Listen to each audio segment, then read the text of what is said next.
नमस्कार बच्चों, कैसे हो आप। उम्मीद है आप सब अच्छे होंगे और ये भी उम्मीद है कि आप सब लोग पेन और कॉपी लेके बैठे होंगे ताकि जो मैं आपको बताते चलूँगा उसको आप साथ साथ नोट करते चलेंगे। ठीक है, तो लास्ट वीडियो में मैं डिस्कस कर चुका था आपसे चैप्टर नंबर जो फर्स्ट टिपिकल नंबर उसके एक्सरसाइज नंबर 1.1 जिसमें हमने इक्विलेट डिवीजन लेमा या इक्विलेट डिवीजन एल्गोरिथम की बात करी है।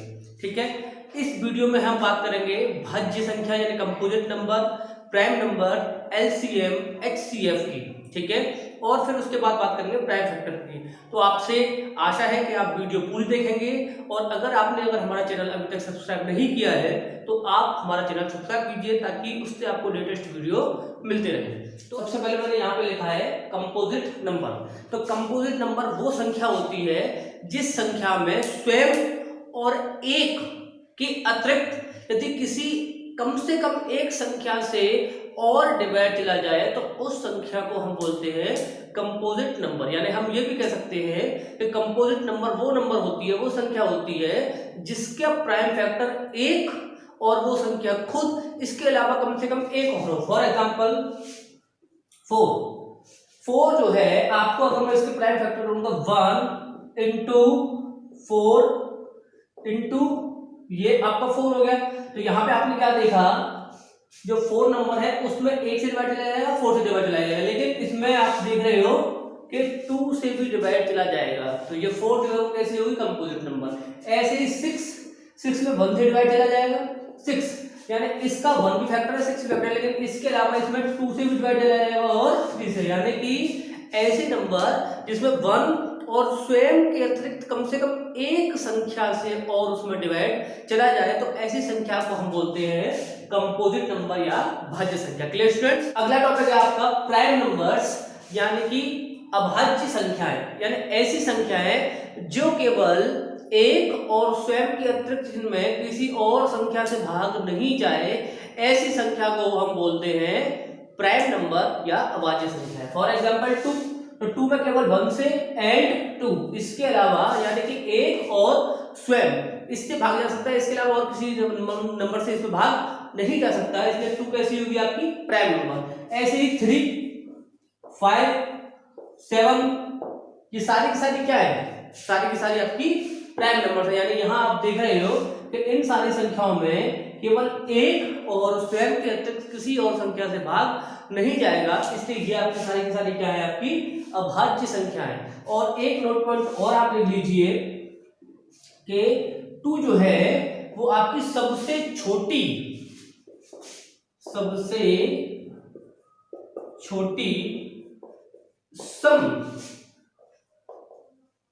अभाज्य संख्या है। दूसरी बात, एक नोट पॉइंट और मैं बता रहा हूं आपको जो आपको 100% याद करना है कि 1 जो है ना तो आपकी भाज्य संख्या है और ना ही आपकी अभाज्य संख्या है, इसलिए 1 को हम अभाज्य और भाज्य की कैटेगरी में नहीं रखेंगे। 1 केवल आपकी ऑड यानी कि केवल हम इसको विषम संख्या की कैटेगरी में ही रखेंगे। Clear students. इसके बाद मैंने यहाँ पे टॉपिक जो लिखा है वो लिखा है HCF यानी महत्तम समापवर्तक। यानी महत्तम समापवर्तक क्या होता है कि किसी 2 अथवा अधिक संख्याओं का महत्तम समापवर्तक यानी HCF वो संख्या होती है, वो बड़ी से बड़ी संख्या होती है जिससे इन दी गई संख्याओं में पूरा भाग चला जाए। फॉर एग्जाम्पल मैंने यहां पे लिख दिया 4, ठीक है, उसके बाद लिख दिया मैंने 6 और उसके बाद लिख दिया मैंने 12। इन तीनों का मुझे निकालना है महत्तम समापवर्तक। तो सबसे पहले हम 4 के फैक्टर करेंगे तो ये हो जाएगा 2 इंटू 2।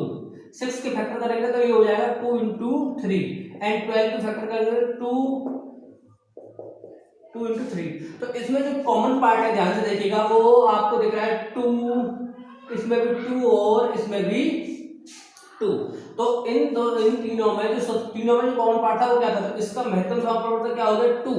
तो कहने का मतलब इस HCF यानी कि किसी 2 या अधिक संख्याओं का HCF वो बड़ी से बड़ी संख्या होती है जिससे इन संख्याओं में या दी गई संख्याओं में पूरा भाग चला जाए। क्लियर। यानी इससे आप 2 से देखोगे तो 2 से इन तीनों संख्याओं में जो है आपका पूरा पूरा भाग चला जाएगा। तो इसलिए ये इन तीनों संख्याओं का एलसीएम क्या हो गया 2। और अगर सिंपल भाषा में कहेंगे तो केवल आप जो भी आपको संख्याएं दे रखी है उन संख्याओं का आप क्या करोगे, फैक्टर करोगे, और फैक्टर करने पर उन सारी संख्याओं में जो कॉमन पार्ट निकल के आएगा वो हो जाएगा उसका HCF। Clear student? आपका HCF क्लियर हो चुका है। अब मैं यहाँ पे बात करूंगा LCM यानी लीस्ट कॉमन फैक्टर, हिंदी में बोलते हैं इसको लघुत्तम समापवर्त्य। तो LCM में भी 2 या अधिक संख्याओं का क्या होता है, तो इसकी डेफिनेशन सुन लीजिए सबसे पहले कि 2 या अधिक संख्याओं का LCM वो छोटी से छोटी संख्या होती है जिसमें HCF में हो रहा था जिससे, और इसमें होगा जिसमें दी गई संख्याओं से पूरा पूरा भाग चला जाए। यानी आप HCF में क्या कर रहे थे, उस संख्या से डिवाइड दे रहे थे उन संख्याओं में जो जिनका आप HCF निकाल लेते, लेकिन यहाँ LCM में क्या होगा, LCM जो संख्या निकल के आएगी उसमें आपको डिवाइड देना है दी गई संख्याओं से। फॉर एग्जाम्पल वही 4, 6 और 8 ले लेता हूं मैं, ठीक है।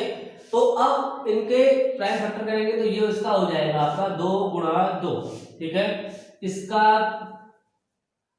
6 का करेंगे तो 2 गुणा 3, और फिर इसके बाद 8 का करेंगे 2 गुणा 2 गुणा 2। तो आप इसके देखें तो इसका LCM जो है वो आपका 2 गुणा 2 गुणा 2 गुणा 3, ठीक है।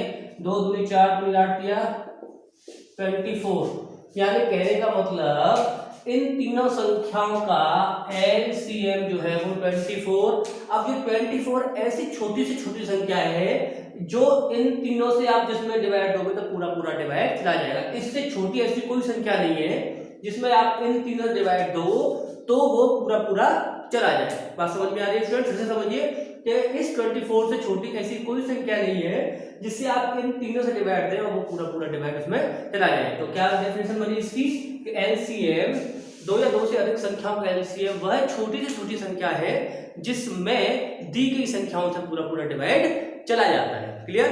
तो दोनों आपको डेफिनेशन क्लियर हो चुकी है, HCF की भी क्लियर हो चुकी है और LCM की भी आपको बिल्कुल क्लियर हो चुकी है, ठीक है। एक छोटी सी मैं आपको LCM निकालने की ट्रिक भी बताता हूं। जैसे अभी हमने यहाँ पे लिखा था 4, 6 और 8, ठीक है। ये मैंने एक ट्रिक की तरह बता रहा हूँ, हालांकि मैं इसको आपको ज्यादातर इसका यूज में करता हुआ भी देखूंगा LCM निकालने की। आपको कुछ नहीं करना, इन तीनों में से सबसे बड़ी संख्या छांटनी है। तो ये है इसमें सबसे बड़ी संख्या, ठीक है। आप इसका टेबल पढ़ना शुरू कर दीजिए। सबसे पहले 8 एकम 8, 8 बन जाए 8। आप ये देखोगे 8 इन तीनों का LCM नहीं है। फिर आगे बढ़िए 8 2 जा 16, 16। तो 16 में देखोगे कि इन तीनों संख्याओं से 16 में भी पूरा पूरा डिवाइड नहीं जा रहा। फिर और आगे बढ़िए 8 3 24, 24। अब जरा देखिए 4 से भी डिवाइड चला जाएगा 24 में, 6 से भी डिवाइड चला जाएगा 24 में और 8 से। इसका मतलब यही इसका हो जाएगा LCM। तो ये एक ट्रिक थी जो LCM आप इसको जब आप क्वेश्चन करोगे डायरेक्ट भी निकाल सकते हो। तो ये कहने का मतलब क्या ट्रिक थी कि आपको सबसे बड़ी वाली संख्या ले लेनी है और उसका टेबल पढ़ना शुरू कर देना है। तो जैसे आप उसका टेबल पढ़ते जाओगे तो एक संख्या ऐसी आएगी कि जो सारी संख्याओं को कोलैप्स करेगी, वही जो है उसका LCM हो जाएगी। Clear students? हमें 2 संख्याएं दे रखी हैं A और B। तो मैं एक फॉर्मूला बता रहा हूं, यदि 2 संख्याएं A व B दी हैं तथा उनका LCM व HCF दिया है, तब फॉर्मूला बता रहा हूं A गुणा B, यानी उन दोनों संख्याओं का गुणनफल ये इक्वल होता है LCM इंटू HCF। पहले फॉर्मूला क्या हुआ कि दोनों संख्याओं का गुणनफल is equal to LCM into HCF. इस फॉर्मूले का जो हम यूज है वो बेसिकली कभी कभी एक संख्या में दे रखी होती है, दूसरी हमें नहीं पता होती है, तो दूसरी संख्या को निकालने के लिए करते हैं। तो ये आपकी क्या होगा, पहली संख्या इनटू दूसरी संख्या इज इक्वल टू दोनों संख्याओं का एलसीएम इनटू दोनों संख्याओं का एचसीएफ। तो इस फॉर्मूले को याद रखोगे, अक्सर यूज करता हूं, दिखाई दूंगा मैं। फिर से एक बार समझिए इस तरीके से कि पहली संख्या इनटू दूसरी संख्या, पहली संख्या इनटू दूसरी संख्या इक्वल टू लाशा इनटू, शॉर्ट में लिख रहा हूं उसको मैं माशा, ये दोनों संख्याओं का। तो ये आपका फॉर्मूला आपको लर्न करना है, ठीक है। अब स्टूडेंट्स मैं आपको बताने जा रहा हूं प्राइम फैक्टर यानी अभाज्य गुणनखंड। यानी आपको यदि कोई संख्या दे रखी है तो आप उसके प्राइम फैक्टर कैसे निकालेंगे वो ध्यान से देखिएगा। मान लो आपके पास संख्या दे रखी है 56, आपको इसके प्राइम फैक्टर निकालने हैं। तो सबसे पहले आप इसका गुणनखंड करना शुरू करो। सब लोग जानते हैं कि 2 से डिवाइड देंगे सबसे पहले, ये हो जाएगा 2, ये 8, फिर 2 से डिवाइड देंगे तो 14, फिर 2 से डिवाइड देंगे तो 7, और फिर 7 से डिवाइड देंगे तो ये हो जाएगा 1।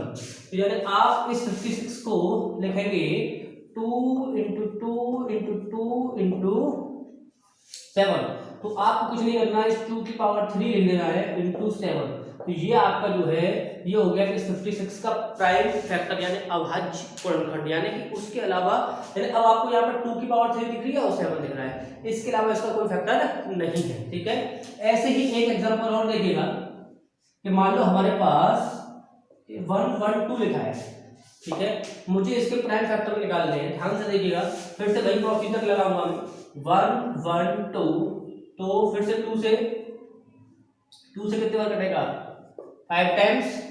ये इसको मैं ये फिर से दोबारा ये नोट किया जाएगा आपका। इस बार मैं 128 कर ले रहा हूँ, ठीक है, क्योंकि वो 56 ही वापस नोट किया था, 128 कर ले रहा हूँ। तो देखो ये ध्यान से 2 6, ये 4, ये 2 से 32, और ये 2 से 16, ये 2 से 8, ये 2 से 4, ये 2 से 2, और ये 2 से 1, 1 2 3 4 5 6 7।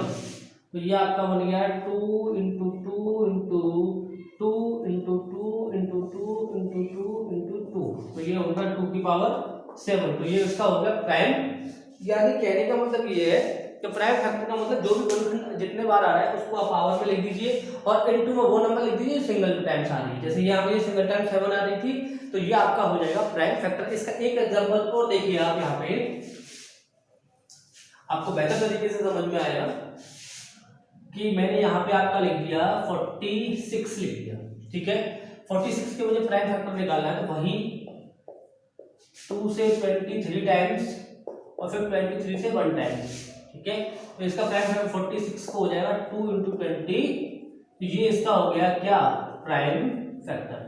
तो आज की वीडियो में हमने डिस्कस किया prime numbers, composite numbers, LCM, HCF और प्राइम फैक्टर की, और फॉर्मूला दिया हमने कि 2 नंबर्स आपको दे रखे हैं, तो 2 नंबर्स का मल्टीप्लाई यानी a into B equal to दोनों संख्याओं का लासापा यानी एलसीएम इंटू दोनों संख्याओं का मासापा यानी एचसीएफ, यानी a into B equal to LCM into HCF. तो अगर आप वीडियो आपको कैसा लगा, अगर वीडियो अच्छा लगा तो इसको लाइक कीजिए, अपने दोस्तों में शेयर कीजिए और हमारे चैनल को सब्सक्राइब कीजिए। Thank you very much.